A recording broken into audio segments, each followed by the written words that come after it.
नमस्कार, आप देख रहे हैं न्यूज 18। मैं हूं आपके साथ मेनका चौधरी। और सुप्रीम कोर्ट ने बड़ा फैसला सुनाते हुए केंद्र सरकार के नोटबंदी वाले फैसले को बरकरार रखा और सही बताया है। सुप्रीम कोर्ट ने मोदी सरकार की नोटबंदी को चुनौती देने वाली 58 याचिकाओं को खारिज करते हुए यह फैसला सुनाया है।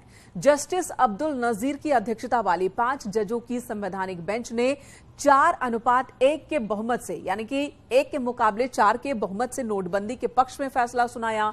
बेंच ने कहा कि आर्थिक फैसलों को बदला नहीं जा सकता।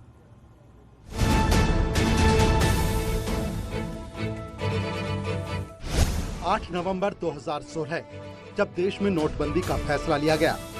8 नवंबर को रात 12 बजे से 500 और 1000 के नोट को देश में बैन कर दिया गया। नोटबंदी को जब लागू किया गया था तो बार बार इस फैसले पर सवाल उठाए गए।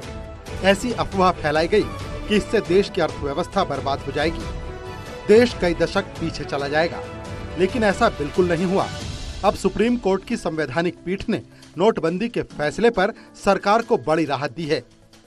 राजनीतिक रूप से काफी चर्चा में रहे इस मुद्दे पर सुप्रीम कोर्ट ने साफ कह दिया है कि इसमें कोई त्रुटि नहीं थी। पीठ ने बहुमत से माना है कि नोटबंदी का उद्देश्य ठीक था। नोटबंदी को लेकर निर्णय प्रक्रिया में कोई त्रुटि नहीं मिली। लंबी सुनवाई के बाद कोर्ट ने माना कि नोटबंदी का फैसला सही था। निर्णय लेने की प्रक्रिया या उद्देश्य में कोई गलती नहीं थी। नोटबंदी के बाद देश ने कोरोना जैसे संकट का सामना किया। इस दौर में भी भारत दुनिया के सामने डटा रहा और भारत की अर्थव्यवस्था दुनिया में तेजी से आगे बढ़ने वाली बन चुकी है। ऐसे में नोटबंदी पर जिसने भी सवाल खड़े किए, पीएम मोदी के फैसले को गलत बताया, उसे आज सुप्रीम कोर्ट ने जवाब दे दिया है। उन्हें विवाद है इस फैसले के मुताल्लिक।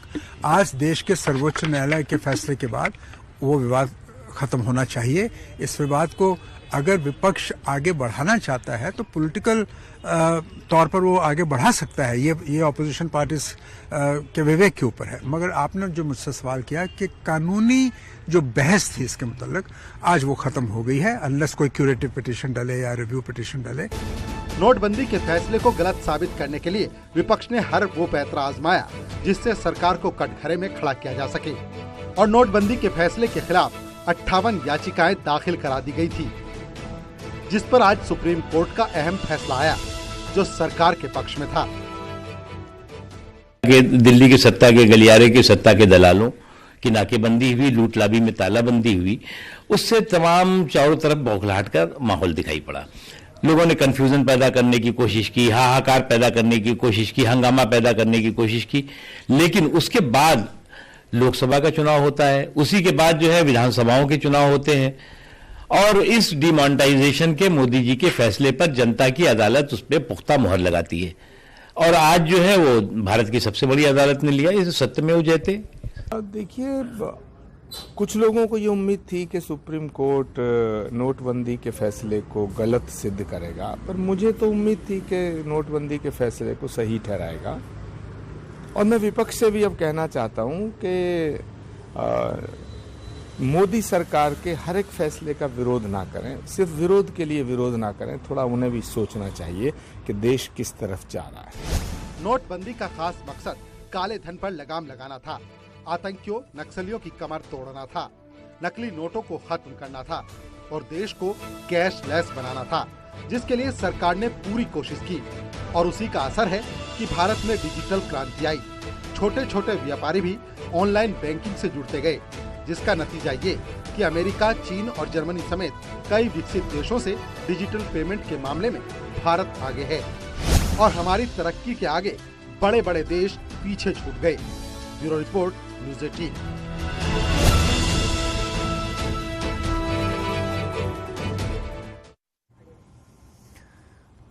तो सुप्रीम कोर्ट ने तो साफ कह दिया कि नोटबंदी गलत नहीं और जो कानूनी बहस वो आज खत्म हो जाती है। तो नोटबंदी के फायदे क्या क्या, अब वो भी जान लेने की जरूरत है, क्योंकि नोटबंदी से पहले और सुप्रीम कोर्ट के फैसले के बाद फिर से बीजेपी ने इन सभी पॉइंट्स को एक एक कर गिनाया है। काले धन को खत्म करना, ये सबसे पहले वजह बताई गई थी नोटबंदी के पीछे।